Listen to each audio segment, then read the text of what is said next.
En 2008, un documentaire nommé Not Quite Hollywood braque ses projecteurs sur un truc qui était jusque-là resté un peu dans l'ombre, le cinéma australien. Ce documentaire va permettre à bon nombre de spectateurs, et moi le premier, de découvrir une tonne de films qui, pour la plupart, étaient restés de vagues souvenirs datant de l'époque des vidéoclubs.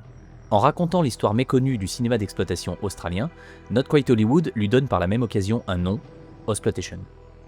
De sa naissance au tout début des années 70 jusqu'à son essoufflement au milieu des années 80, l'Ozploitation a été une fantastique parenthèse permettant la découverte de multiples talents comme Ted Kotcheff, Brian Trenchard-Smith, Grant Page, David Gulpilil, Richard Franklin ou évidemment George Miller. Bon alors si je devais résumer tout ça à gros traits, je dirais que l'Ozploitation c'est un équivalent du cinéma d'exploitation américain des 70s, mais puissance 10.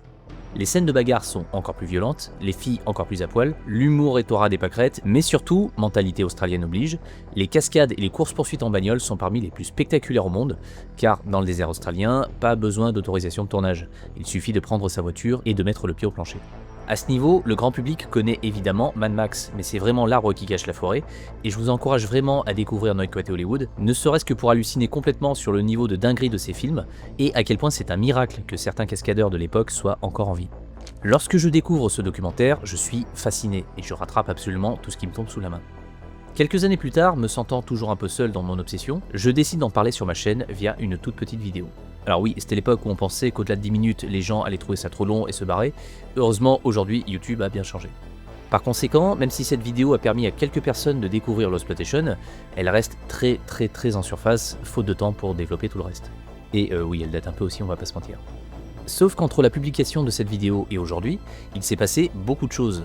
Premièrement, une bonne partie des films mentionnés dans Not Quite Hollywood sont désormais disponibles en DVD ou en Blu-ray, et ceux qui manquent ne vont pas tarder à l'être.